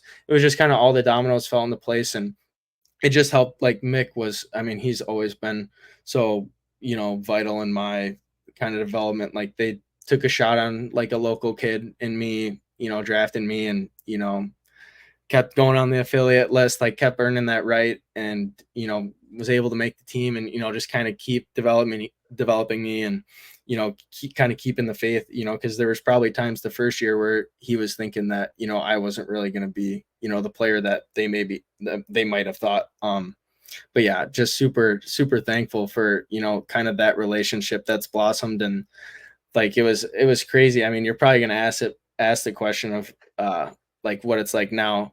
So I'll just kind of go in, but like he called me and he's like, hey, I'm taking the job in Toledo. And I'm like, what? No, you're not. Like, please don't. Like, yeah, like I'm taking the job. Like, don't tell anybody. Like Waddy got the job in Grand Rapids, and like I don't really know what your plans are, but like we'd love to kind of have you. And like that's when it felt really comfortable for me, like last year, like signing the contract that I did, like knowing Waddy and, you know, kind of what he brought to the table in Grand Rapids. And then also like having that relationship with Mick already, like I knew what I was going to get with him. And then obviously just loving Toledo so much, it, you know, it worked out, and it's still been great. You know, Mick and I, he's still, you know, not as hard as on me, you know, little calmer, a little more chill, you know. Sometimes when he's got to get on me, he will, but and keep me accountable. But you know, he's been great for me, and you know, not just me, but really our whole team, and kind of making that smooth transition from Waddy to Mick. We talked to Pat a few weeks ago, and he spoke highly of you, that he had been scouting you for a while and throughout your career as well. So it's good to see the love back to him as well. Oh from you. yeah, no, yeah. He really is. It's been super special. For me as a hockey player, and I definitely wouldn't be here without him. So After Green Bay, you had your way up north to Michigan Tech. What is it to play for the Huskies? man, it's special. Like, you don't really realize it till you because I remember, like, the only reason I went on my visit up there is because I had, like, one of my best friends from back home was on the team. I'm like, I'm just gonna come see you for a couple days. Like, I had no interest whatsoever in signing with Tech, like, before the visit. And then, like, the visit just kind of like changed, like, just kind of like the aura around the university and like the hockey team. Like, it's like like, you're almost like Michigan football or like Ohio State football to that community. And that's what felt so special to me, is like, I wanted to go to a hockey school where, like, that's the talk of the town. Like, you're the town, like, everyone in town loves you, everyone supports you. Like, and that was the coolest thing. Like, Fridays and Saturdays at the MAC were like, that's where everyone was. Like, that's where you want to be. Like, you score a goal, like, that is like the best feeling ever. The band starts going, the Misfits are waving the flags, like that was just super special to me. And then, like, just, it was very similar feel to Toledo too. Like, just great group of guys. Like, throughout my 4 years, like, met so many good guys there. Like, you kind of get, like, you kind of go to that smaller school, and everyone's kind of like been like, look, pushed aside, like, maybe not pushed aside, but like, an afterthought in some teams. And, a lot of these guys, maybe late bloomers or whatever the case may be. And, like, just no egos. Like, everyone's willing to kind of accept their role on the team. And that was cool to me. Like, cause I've talked to guys that maybe go to some Big Ten schools or whatever the case may be. And, everyone wants to be that first, second liner, and they're not willing to buy into, the team aspect of a game and, play a third line role or play a fourth line role or do whatever it takes, only kill penalties, like whatever it takes to win the game. And I think that's what made Tech so special is, all right, if you were a guy that was really good at PKs and that's what your job was, okay, like, that's what you're going to do. And that's what that guy would buy into. So that's the cool thing. That was the cool thing and the special thing that I love so much about Tech. Did you play against any of your teammates when they were Falcons? Yep. So I played against Craigsy, played against Cruiser. Those, like, Craigsy was like, he sucked to play against, like, like, especially like when he had Lucas too. Like, those two, it was like, oh my god, like, one of them is gonna do something, like, not like you say stupid now, but like, not stupid, but just like kind of maybe tiptoeing the line a little bit and like not fully over, but like, just, and that's the way that, and I mean, that's how a lot of guys play in hockey, and that's how you got to play. But like, those guys were so hard to play against. And then Cruiser, I mean, he was such a skilled forward. I mean, he still is. His playmaking and everything was so good. So like, we had some good battles. My freshman year, we went to BG in the first round, and like, that was one of the loudest buildings I've ever, like, they have like a smaller, the roof's a little smaller, like, it's not the craziest, size rink, but just like, they had that thing packed. Like, they scored a goal, it was like, and then they won, and it was like, man, like, we're walking off, we're getting middle fingers, every cuss word in the book from the student section. They're like, all right, this is tough. Your student section's behind your net. Yeah, no, they had some lovely signs for us too, welcoming us for sure. But yeah, we had some good battles. I didn't play against Hawk, didn't play against Spees. I'm trying to think. I think that'd be it, right? I'm probably missing somebody in there. Wasn't Grease Hawk a Falcon? Yeah, I think he was only there last, or like his senior year, which I think I was in pro already. So yeah, those were the only two guys that I think I played with or played against. So you mentioned the fans that you were with at Bowling Green. How were the fans up in Michigan Tech? Because we've heard some stories of how crazy they are, but explain it to us because you played there. Yeah, I mean, it's like, so I can't remember exactly if it's like students get in for free, like first like 500 students get in for free, or like it's like discounted or something. But like we'll be like doing like off ice warm-ups at like 5:00, and there's literally a line out the door, like because the doors don't open till like 6 or something. Literally a line like all like of hundreds of tech students, 2-3 out. And if it's a northern game, they're there, in the morning, like camping out. Like it's nuts. Toledo. And then yeah, it literally literally, yeah. I've driven to some games here and it's like there's fans like been parked out here, it looks like for 5 hours already. Like, there we go. But like and that, so that was, and then it's just like random. Like I remember one game we played North Dakota, so like probably like a 10-hour 12-hour bus trip. And I mean, I don't know if you guys been to the rink at all or seen Not their yet. rink. It's probably, I mean, 10-12,000 ish, like a little bigger than the Huntington, I would want to say. And I mean, this whole building's just full, and I mean crazy. And then you see like top left, like way in the nosebleed, just one section they had, a couple people from the pep band, and then all the rest were just misfits. And I remember we scored the first goal, and I mean you could have heard a pin drop in the building. But you can kind of like faintly from the nosebleeds, hear the tech fans just going absolutely nuts. Like it's just stuff like that. Like even my senior year when we went to the tournament, that was the first time we had went to the tournament in my 4 years, and we were playing in Loveland, Colorado, and they bussed. I mean, I think it's 20 hours. So like, I think it was probably close to 7,500 students got on a, not even a sleeper bus, a coach bus, bus 20 hours for one game. We end up losing. So it's like they bus back the next day or two. Like, and that's the part that, sucks so much. Like we really wanted to do that, not just for them, but just the whole university. But like to even like consider, you know what I mean? Like I'm a fan of a lot of teams. I don't know if I'm jumping on a bus for 20 hours, right, to like watch them play. So like it really does mean a lot, and it's the same thing with Toledo. It's like we're in South Carolina, on a random Wednesday in March, and it seems like there's, hundreds of Walleye fans in the stands. Like it's just, it's special things like that when you see that and you see the support, it really like, it makes you want to like just do that for them. Like they're showing their support, in which any way they can. And, to be able to kind of just give them like a win, like just to kind of show like, oh, like I had a little part in that, right? Like that's what's cool for us. That's awesome.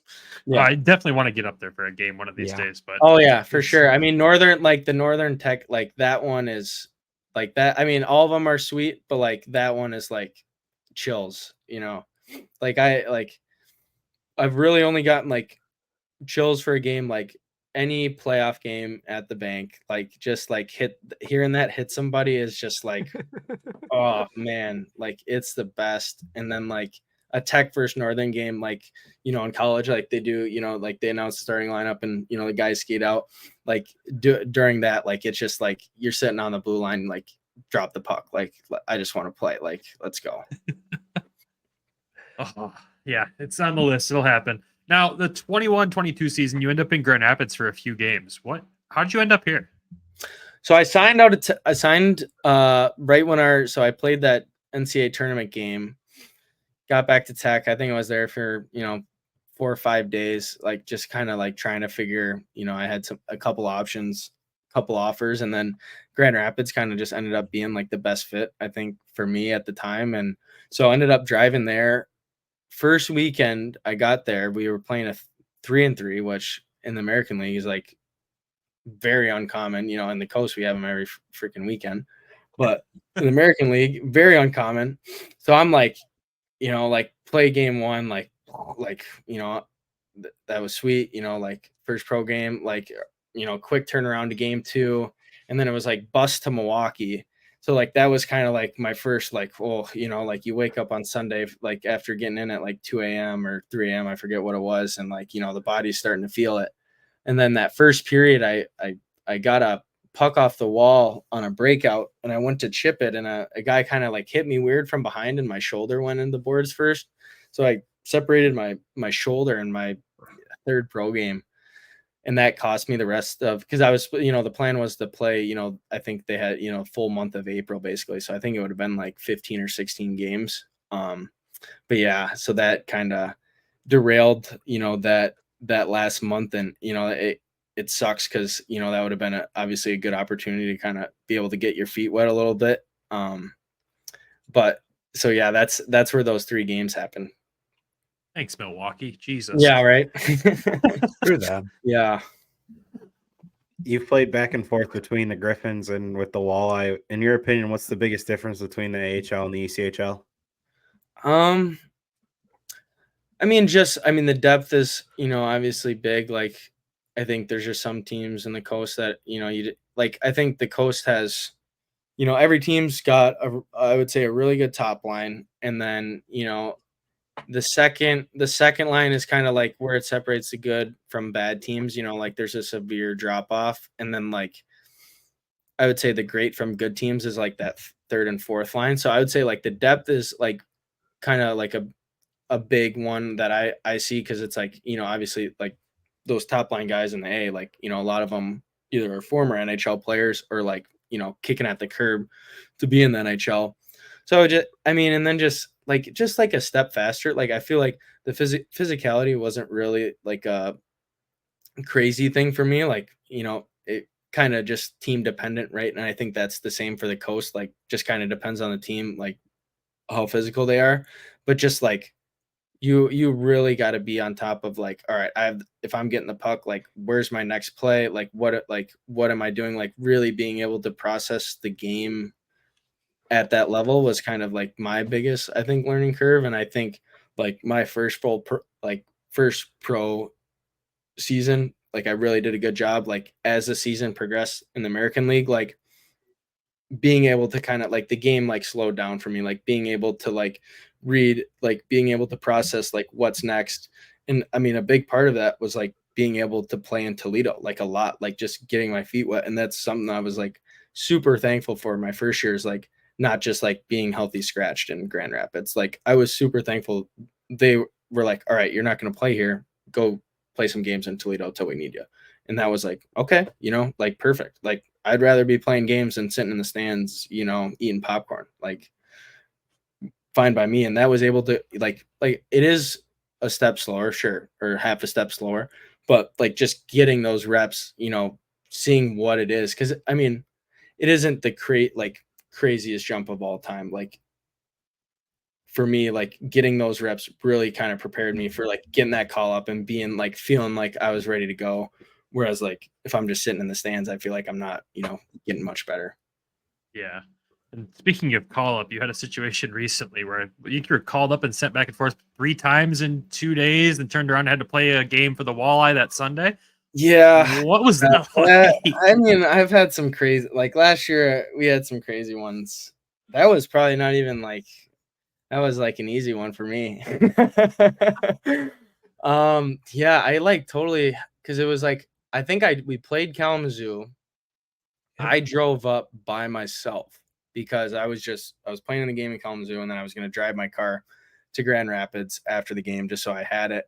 And then it was like, so I think we played Friday, and then I don't know if like GR played Saturday or GR played Sunday or what the case was, but like went for like morning skate, and they're like, yeah, like you're actually not playing, like you're going down to Toledo. And I'm like, okay. Like, I can't really say much. So, it's just, and I had a lot of that my first year, whereas like I found out after morning skate that I was getting sent down to Toledo. So it was kind of just like pack the gear up, go to Noodles and Company on the way out for my pregame meal. After 2.5 hours, basically get to the rink right around like 4:30, depending on traffic. And then, just getting right at like that. So I was kind of used to it at that point. It, wasn't my first rodeo. So it wasn't an experience I hadn't dealt with before. Were you able to at least be on the call, like with Brogan Rafferty while he's driving to Detroit and back to Grand Rapids, like while you are going to Toledo and Grand Rapids? Yeah, they had us both going, doing our miles for sure.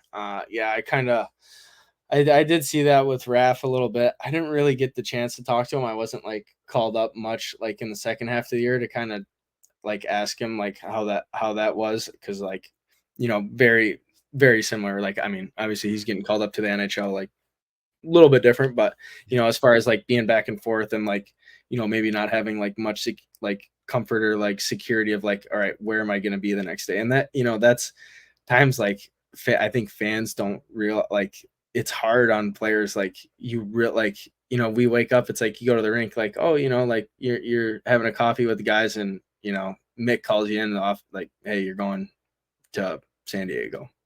It just throws you off your routine. It throws you No, off your schedule. Yeah. So like you always got to be on your toes like that. And I mean, you're not going to complain, you know, for getting called up or anything. Like I was always grateful for the opportunity, whether, you know, I wasn't playing or not, but yeah, it's obviously just keep you on your toes. Right. Always pack a suit. Yeah, I remember like the one day it was like you got called up in the morning and then the Walleye had a home game that night and it was like, was he on like 94 and had to turn around like halfway there? Yeah, I remember like seeing like, it was funny because I don't know if I saw it or like one of the guys showed me, but they were like showing me like the Twitter comments and, you know, it's like, I think they're funny, right? Like I don't really take too much into it. But like, you know, it's just like a good laugh. You're like, you know, and it kind of like humbles you a little bit. Like, all right, you know, this is fun. Like I'm playing a game. Like I'm playing the game I love. Like I'm doing what I've always wanted to, what I've dreamt of doing. And so just like kind of like little stuff like that to kind of just like, you know, all right, you know, this is funny. Like, you know, don't be as serious, you know. Taking it easy. Yeah, exactly. What a transition. We got a friend of the show, I think we can call him, with Brandon Hawkins. We got to sit down and really get to know him. How was it playing with him last year? And just how was he in the locker room and as a person overall? Yeah, no, I mean, it started kind of, so my first year, like when I first was down, probably like the first half of the year, I'd say like we weren't really playing together. We were on the power play a little bit, and then like second half of the year, they put me, Hawk, and Greener on a line, and like it just like clicked right away. Like especially like, I mean, that line in general, but like especially me and Hawk, and then kind of that chemistry kind of going in to this year. I think, I mean, we just works out really well. Like, I mean, I'm a guy that like I want to compete, like I want to win battles in the corners and like get the puck to a guy like Hawk, you know what I mean? And it's like perfect for me because I mean, I like to say that I have a motor, like, and I'm just going 110% whenever I'm out there. So like for him to just sit in the slot F3 and like find those honey holes and like have me just feed him pucks, like that's like our dream. Like that's my dream. Like I love doing that for him. And like, you know, we feed up, and that's not always the case too, right? Like he's doing the little things. Like I think we just do a good job of like knowing where each other is at. And I mean, it's easy when you have a guy like him where he shoots the puck so freaking hard. Like the amount of points where I probably just make a simple little pass and it's just like, you know, over the goalie's ear. Like it's just, you know, you're like, thanks, Hawk, you know, appreciate it. But I mean, he's a great, like, and he brought me under his wing, you know, right away, like just like teaching me how to, you know, be a pro and like what the grind and like lifestyle is. And he's been instrumental to a lot of the younger guys that have came through, you know, Toledo as well. And it's just, I mean, it's cool to play with a guy like that, right? Like he does stuff where you're like, what the heck, you know, like just like, and some of it's like, what the heck, cool, and you know, some of it's like, what, how do you even try? Like, I don't even know, like the creativity, you know, like it's just like it's fun to watch, like especially in practice, like some of the stupid shit. Oh, You're good. Stuff. He like just does and like tries, right? Like, and you know, some of the times it doesn't work, but like just to have like that creative like brain and like vision to like, oh, like I see this play and like that's how I want to make it. Like it's cool like that because you know I'm a little less creative. You know, I'm a little more meat and potatoes. So I'm like, oh wow, that's cool. You know, I won't be able to do that, but you know, it's fun watching you do it. So yeah, no, I mean he's been awesome, and like I'm really looking forward to, you know, getting out there again with him. He spoke very highly of you when he was on our show, so we're hoping to get him back on. Well, if he wants the puck, he better have.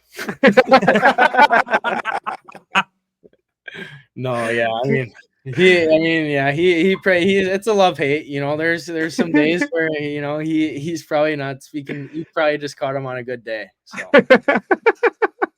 Do you have any crazy stories for about Hawkins before we can get him back on the show? I know he's been a little busy with the kid. Yeah, no, he's on dad duty now. He's been crazy. Hawk stories. Is that his new nickname, Dad? It'll have to be something. I'm sure we'll figure something out for him. I'm trying to think. I mean, I wouldn't say like he's pretty he's pretty, like, he's not crazy. Like, I mean, he says like just like some crazy things in the locker room sometimes, like just like calling out, like just like all fun and games, right? Like just jokes, but just like out of left field. Like him and McCourt, like that was like a big one. Like him and McCourt would go at like, and it was awesome. Like it was so fun to just like be like in the corner, for that, and just watching them two just wait, and like, Courtsy, is just being Courtsy, right? Like he's he's a jokester, like goofball, like never really takes anything seriously. And him and Hawk would just go like that. Those were the times, especially with Courtsy obviously not being here this year. So those are like kind of just like, I'll miss kind of those little interactions with them, with those two for sure. Yeah, I believe it was I believe he referred to Courtsy as the annoying little brother. Yeah. Oh yeah. That's about right. Yeah. I mean, Hawk would say that McCourt was his kid and he had to take care of him. So Yeah. Looking at the coming season's roster, I know us as fans, the team looks to be stacked again. How excited are you to get going? Yeah, I mean, it's like you look at it and like, I mean, paper, right? Like we still have to earn it. Like they're not going to give us the division title, and we've had that, we got the target on our back. We had it last year, but it's even bigger this year, right? Like got the teams want to dethrone us from the Central, and they want to play in the Western Conference Final and a Kelly Cup championship at the end of the day. So I think for us to have such a big returning group, I mean, it's I can't think of really a lot of teams that are able to have that kind of fortune in this league. So I think that's going to be big, especially just for earlier in the year, just kind of having that continuity and not really still having to mesh some new pieces together, but the systems and that kind of thing, like I think will be easy, and we'll have a lot of guys to kind of bring those new guys in and kind of teach them the Walleye way, and that's something we're super proud of. But yeah, I mean, we're fired up. I mean, Keens and I can't stop talking about opening night. Like we're super pumped, especially playing a new team, in Bloomington. So kind of, getting a new city, getting a new feel, and, just kind of like a complete wild card. Like, we don't really know anything about them, and that, the kind of the mysterious, side of it.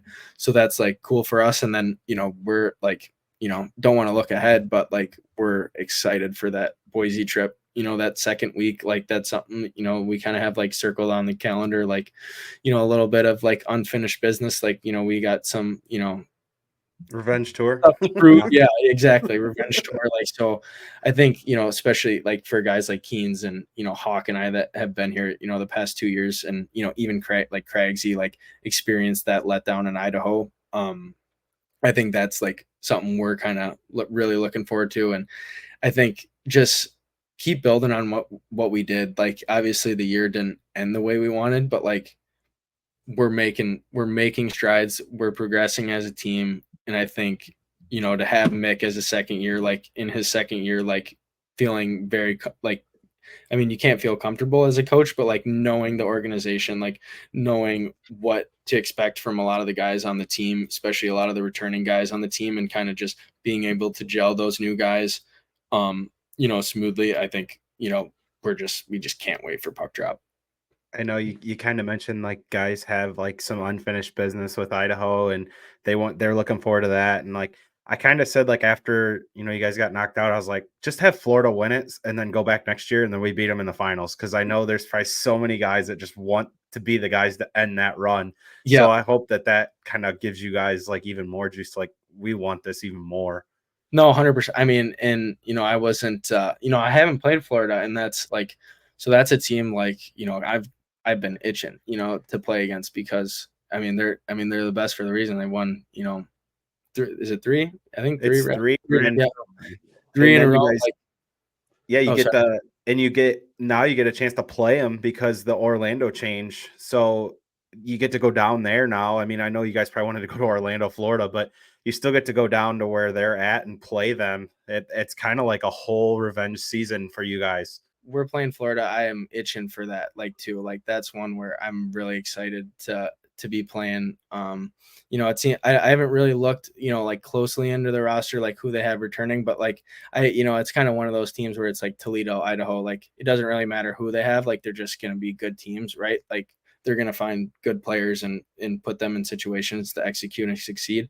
So I think it's just, we want to be the best. So we got to beat the best and, to be able to play Idaho early in the year. And then I forget, you probably know when the Florida series is. I forget exactly when that is, but March. Okay. So, yeah. That'll be a later test. And especially, with kind of playoffs right around the corner, that'll be like a really big test for us. And kind of just, see like where we stack up, like how are we stacked up against, the best team in the league. So I know Keens and I, we were talking, he told me that. I'm like, oof. As much as I'd like to go to Orlando, yeah, I'll take Fort Myers and let's go play Florida.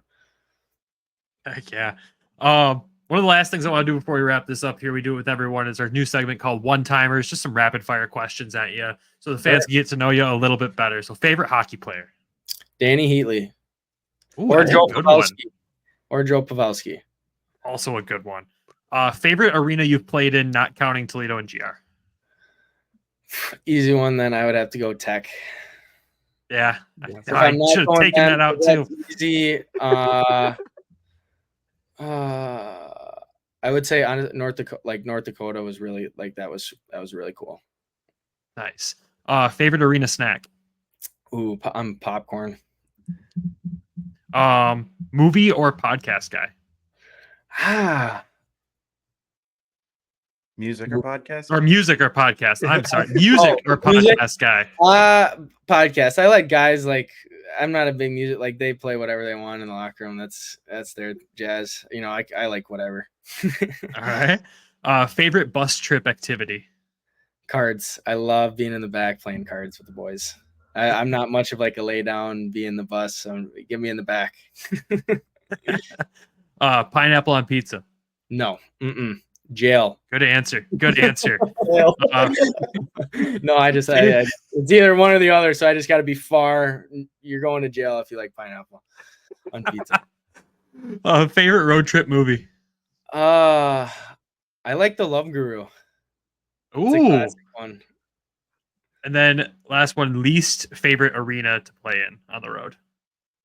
A little bulletin board material for them, but Kalamazoo, I don't like that rink. Just feels claustrophobic. It feels dark. Like the away locker rooms aren't very they're kind of gross. It's just, and credit to them. It worked. You just don't feel. I don't think a lot of guys feel comfortable in that rink, honestly. From a playing perspective. And it's not a safety. It's just that weird. Just kind of weird feeling. I don't know what it is, but it's ancient. It's very old. Yeah. It's like that building. Yeah, I heard they're getting a new rink, aren't they? Yeah. Yeah, they are getting a new one. Yeah, I don't know if they've started construction on it yet or not, but it is coming, which should be very interesting because it'll be in downtown Kalamazoo, and I think it's shared with Western. So that's what I did here as well. Yeah. All right. So last question, really, it's not much as a question, but what's your message to the fans for this coming season?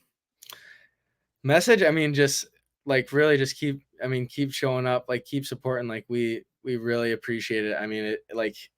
when we do, like, it's cool for me when we're able to do like the autograph signings and like, you know, do those kind of outside events and like get to meet some of the fans and kind of like they can kind of tell their stories and you kind of see like the joy on their face that like we're able to bring them, right? Like no matter what's going on in their life, like they're sacrificing 3 to 5 hours out of their, you know, day to come to a game to support us. And, you know, hopefully they're able to kind of forget, you know, some of the, you know, ups and downs that, you know, we all go through in life. Right. But for that, you know, those couple hours, right, like it's all walleye and it's all, you know, their whole attention and their whole focus is on, you know, doing whatever it takes for us to win. And like that's, you know, we can't thank you guys enough. And, you know, we're just super grateful, you know, to be representing you guys. And, you know, we're doing everything we can to get that Kelly back in Toledo. So we're, you know, coming downtown Toledo on the streets and, you know, it's packed and,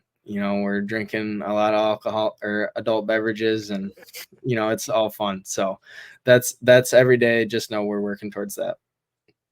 Well said. Couldn't think of a better way to end this interview. Thank you so much, man, for doing this. This was an absolute blast. Enjoy the rest of the little bit of off season that's left, and we'll see you on opening night. Yeah, sounds good. Thanks, guys. I really appreciate it. And we're back to just the three of us. Thank you again, Trenton Bliss, for hopping on the show. It's one interview that we didn't know we'd get this off season, and God, we're glad we did. He was an absolute blast to talk to. Like we said, total hockey guy. You can tell through and through. I just want to get your guys' takeaways on this interview, though. Trav, I'm going to go to you first, man. He's a talker, loves to talk, loves to just chat it up with the guys. You know, you love to see that. And he loves this. He loves Toledo. You know, he made it known that he loves to be here, wants to be here, and he wants to win the cup. So I hope that he has another great year and enjoys another year here. Yeah, I agree. Nick, what about you? Definitely one of the funniest like player interviews we've done. I mean, it was probably on par with like our Toledo Storm guys that we've interviewed. He was cracking me up the entire time. So, but yeah, he loves the city. He loves the organization. That's what brought him back, and to try to get that.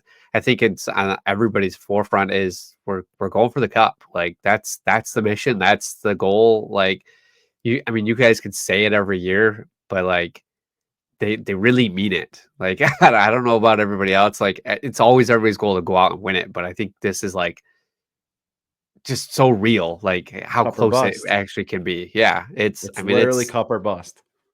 Yeah, I mean, you know, like Toronto fans are always like, yeah, we're gonna win the cup this year, but this is it. So that might be the funniest thing that was said in the show, even with the interview, Nick. So well done. Sorry, Tyler. Yeah, right. But yeah, no, he does love the city of Toledo. One of my things though is even with the times going up and down between Grand Rapids and Toledo, like he never took it negatively. I mean, he obviously mentioned, you know, like of course ideally he'd like to play in Grand Rapids, but you know, this is the way that things worked out. But he really embodies the message of you're here to play for the team that you're with. So if you're in Grand Rapids, you're playing for the Griffins. If you're in Toledo, you're playing for the Walleye. And like you guys have both echoed, he loves the city. He loves the teammates. He loves the people around there. And he's ready to rock and roll for this season. Fans should look forward to a big year from Trenton Bliss. And I think it's going to be a lot of fun to watch. He just continues to develop and get better. And who knows what the season will bring. And I think it'll bring a lot of success for him and hopefully the whole organization. So yeah, thank you again to him. And, you know, thank you to Jordan Strack for helping us get everything lined up. He was a big component of getting all the Toledo stuff done. We've done this off season as well, outside the Storm stuff. That was mostly all Travis. So, or 100% all Travis. So between those guys, we've had a full roster of stuff to do with the Walleye this season. It's been a blast, but I think it's time to wrap up this episode. This is a long and lengthy Walleye season preview, but we had to include the interview with it. It was just too good not to put into this episode. So thank you everyone for tuning in. As always, though, we got to thank our sponsors first, DraftKings and Game Time, and of course the Hockey Podcast Network for securing sponsors for the show like DraftKings and Game Time, and of course the long-standing sponsor of the show, Everything Hockey. Make sure you head over to everythinghockey.com. Use code WEST to save a few bucks off your order. But on top of that, the show could not be possible without the Patreon subscribers that we have, and those currently are Derek, with Michael Asante. I feel so bad I forgot your last episode. And we got Randy Zick, we've got Lori and Alan as well. Nick forgetting people. No, thank you all. Yeah. It happens. It's okay. It's a lot of Sorry, stuff buddy. to read sometimes. There's a lot going on. But no, thank you all for the love and support. And if you want to support the show as well, you can head over to patreon.com/Hockeytown West Podcast. Check out the tiers we have there. There's unedited episodes and some other bonuses that'll come throughout the season, like player interviews and other giveaways that we will do. And who else knows what else? We'll think of things as we roll on this season. It's our first full season doing a Patreon, and we'll have fun with it. We'll make sure it's worth it for you guys. But with that, we'll wrap this up. Thank you, everyone, for tuning in. Have a wonderful weekend. Go Griffins. Go Walleye. Love you. Bye. Thank you for tuning in to the Hockeytown West podcast. Be sure to check us out on Twitter at HockeytownWPod and your host, Nick at GR Hockey Guy and Brandon at BrandonGR Hockey.